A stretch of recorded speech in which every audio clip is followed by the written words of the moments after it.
दोस्तों आज के इस वीडियो में बात करेंगे मेगाथर्म इंडक्शन आईपीओ के बारे में। ये आईपीओ मंडे से ओपन होने वाला है। आईपीओ की एंकर लिस्ट भी आ चुकी है। तो चलिए जानते हैं कि इसका एंकर लिस्ट कैसा है, ग्रे मार्केट में प्रीमियम किस प्राइस पे देखने को मिल रहा है, कंपनी के बिजनेस और फाइनेंशियल को भी देखेंगे। तो चलिए वीडियो को शुरू करते हैं।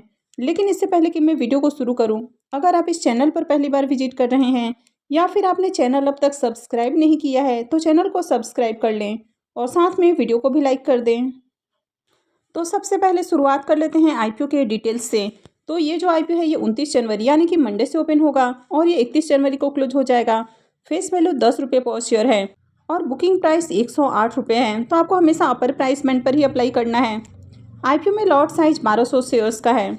आईपीओ के साइज को देखें तो आईपीओ 53.91 करोड़ का आईपीओ है, यानी कि थोड़ा बड़ा आईपीओ है और पूरी तरह से ये फ्रेश इशू का आईपीओ है और ये भी एसएमई आईपीओ है। कंपनी एनएसई एसएमई पे लिस्ट होने वाली है।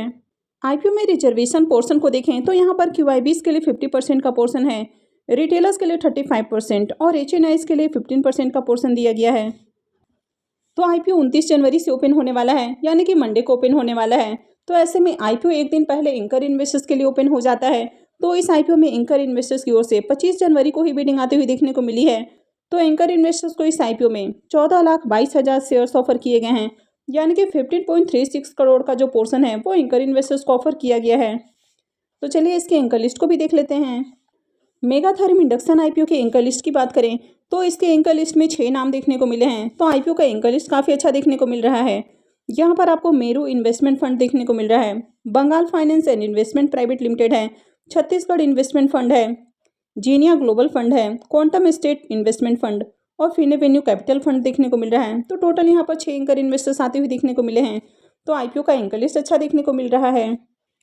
अगर इस आईपीओ के लीड मैनेजर को देखें तो हेम सिक्योरिटी इसका लीड मैनेजर है, big share services private limited इसका रजिस्ट्रार है और हेम फिनलेज इसका मार्केट मेकर है। मेगाथर्म इंडक्शन के बिजनेस की बात करें तो कंपनी 2010 में इनकॉर्पोरेट हुई है और ये जो कंपनी है ये इलेक्ट्रिकल इंडक्शन का यूज़ करके इंडक्शन हीटिंग और मेल्टिंग प्रोडक्ट बनाते हुए देखने को मिलती है, जैसे कि इंडक्शन मेल्टिंग फर्नेस और इंडक्शन हीटिंग इक्विपमेंट। तो ये जो कंपनी है ये मेगाथर्म इलेक्ट्रॉनिक्स प्राइवेट लिमिटेड की सब्सिडरी कंपनी है। ये कंपनी स्टील वर्क के लिए अप स्ट्रीम और डाउन स्ट्रीम इक्विपमेंट और मशीनरी बनाती हुई देखने को मिलती है, जैसे कि transformer, ladder refining furnaces, continuous casting machines, frame extension system. तो इस तरह के काफ़ी सारे जो प्रोडक्ट हैं वो कंपनी बनाती हुई देखने को मिलती है। इसके साथ ही कंपनी एलॉय और स्पेशल स्टील इंडस्ट्रीज के लिए इलेक्ट्रिक आर्क फर्नेसेस भी बनाती हुई देखने को मिलती है। इसके अलावा कंपनी स्टील प्लांट्स के लिए टर्नकी सॉल्यूशंस भी ऑफर करती है।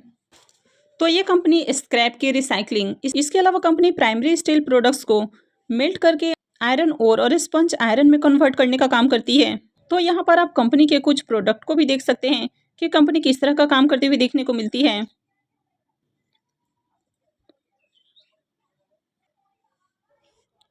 कंपनी के अगर क्लाइंट लिस्ट को भी देखें तो कंपनी का क्लाइंट लिस्ट भी काफ़ी लंबा देखने को मिल रहा है।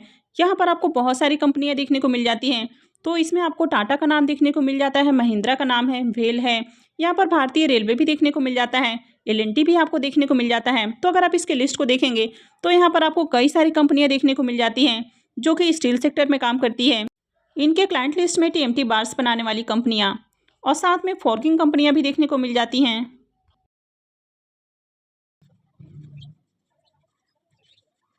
मेगाथर्म इंडक्शन की मैन्युफैक्चरिंग यूनिट खड़गपुर में लोकेटेड है और अगर 31 मार्च 2023 तक इनके कैपेसिटी की बात करें तो इनकी प्रोडक्शन कैपेसिटी करीब 300 फर्नेसेस और ट्रांसफार्मर्स की है। तो कंपनी इंडिया के साथ ही बाहर के देशों में भी एक्सपोर्ट करती हुई देखने को मिल जाती है, जिसमें South America, Africa, Gulf region, Europe, SAARC और साउथ ईस्ट एशिया देखने को मिल जाता है। तो कंपनी के अगर ओवरऑल बिजनेस की बात करें तो कंपनी छोटी है लेकिन इसका बिजनेस काफ़ी अच्छा देखने को मिल रहा है। कंपनी के अगर फाइनेंशियल की बात करें तो यहाँ पर फाइनेंशियल 21, 22, 23 और फाइनेंशियल 24 के 2 क्वार्टर का फाइनेंशियल है। तो कंपनी के एसेट की बात करें तो कंपनी के एसेट में ईयर ऑन ईयर आपको ग्रोथ देखने को मिल रही है। अगर रेवेन्यू को भी देखें तो कंपनी के रेवेन्यू भी साल 10 साल बढ़ते हुए देखने को मिल रहे हैं। कंपनी के प्रॉफिट आफ्टर टैक्स को देखें तो फाइनेंशियल 21 में कंपनी का प्रॉफिट 309 लाख है, फाइनेंशियल 22 में ये 110 लाख हो जाता है, यानी कि इस साल प्रॉफिट में गिरावट देखने को मिली है। लेकिन अगर फाइनेंशियल 23 में देखें तो इसके प्रॉफिट में शानदार उछाल है और 1400 लाख का प्रॉफिट है। तो पिछले साल के मुकाबले अगर इसके प्रॉफिट को देखा जाए तो इसके जो प्रॉफिट हैं वो अप्रॉक्स 13 गुना होते हुए देखने को मिले हैं। तो आपको जनरली एसएमई आईपीओ के फाइनेंशियल में इस तरह के फाइनेंशियल देखने को मिल जाते हैं, यानी कि यहाँ पर जो आपको कंपनियां देखने को मिलती हैं उनके प्रॉफिट और रेवेन्यू के अंदर शानदार आपको जंप देखने को मिलती है। तो यहाँ पर भी कंपनी काफी अच्छे प्रॉफिट बनाती हुई देखने को मिल रही है। फाइनेंशियल 24 के 2 क्वार्टर में 759 लाख का प्रॉफिट है। वहीं अगर नेटवर्थ की बात करें तो कंपनी के नेटवर्थ में भी ईयर ऑन ईयर आपको ग्रोथ देखने को मिल रही है। कंपनी के अगर रिजर्व को देखें तो साल दर साल इसके जो रिजर्व हैं वो भी आपको बढ़ते हुए देखने को मिले हैं।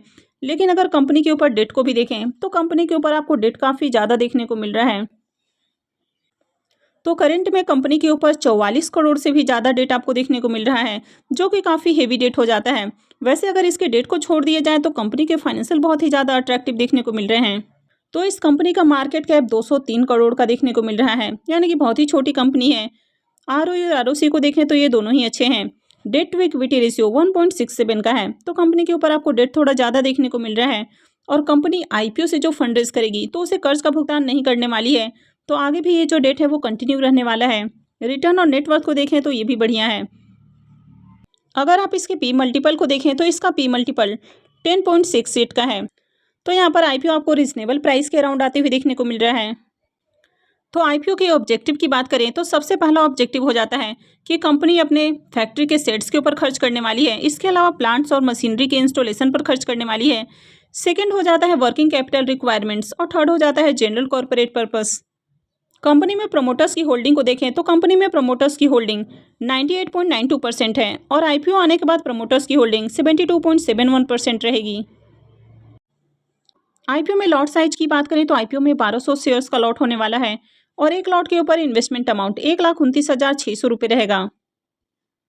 आईपीओ के इम्पोर्टेंट टाइम टेबल की बात करें तो आईपीओ 29 जनवरी यानी कि मंडे से ओपन हो रहा है और ये 31 जनवरी को क्लोज हो जाएगा। आईपीओ का अलॉटमेंट डेट 1 फरवरी होने वाला है।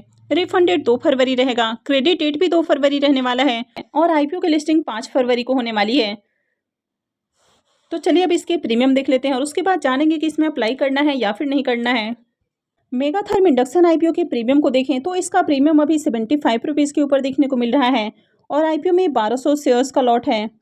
इसका मतलब है कि आईपीओ से करीब 90,000 रुपये का प्रॉफिट हो सकता है। अगर इसके प्रीमियम को भी देखें तो इसका प्रीमियम 69% से भी अब देखने को मिल रहा है। तो इसके प्रीमियम भी देखें तो काफ़ी अच्छे प्राइस के ऊपर देखने को मिल रहा है। अभी इस आईपीओ में आपको कई सारे पॉजिटिव पॉइंट देखने को मिल रहे हैं, जैसे कि सबसे पहला पॉजिटिव पॉइंट ये हो जाता है कि ये आईपीओ हेम सिक्योरिटी लेकर आ रहा है। इसके बाद इसके अगर बिजनेस की बात करें तो इसका बिजनेस अच्छा है। कंपनी के फाइनेंशियल भी अट्रैक्टिव हैं, हालांकि कंपनी के ऊपर आपको डेट थोड़ा सा ज़्यादा देखने को मिल रहा है, तो ये इसका एक नेगेटिव पॉइंट हो जाता है। अगर इसके क्लाइंट लिस्ट को भी देखें तो कंपनी के क्लाइंट लिस्ट में बहुत सारी आपको कंपनियां देखने को मिल जाती हैं। आईपीओ का एंकर लिस्ट भी ज़बरदस्त है और 6 एंकर इन्वेस्टर्स आते हुए देखने को मिले हैं।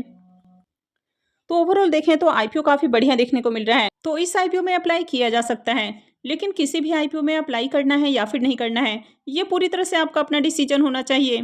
तो आई होप कि आपको जानकारी अच्छी लगी होगी। तो अगर आपने इस वीडियो को अब तक लाइक नहीं किया है तो वीडियो को लाइक कर दें और साथ में चैनल भी सब्सक्राइब कर लें। और वीडियो को अंत तक देखने के लिए आप सबका बहुत बहुत धन्यवाद।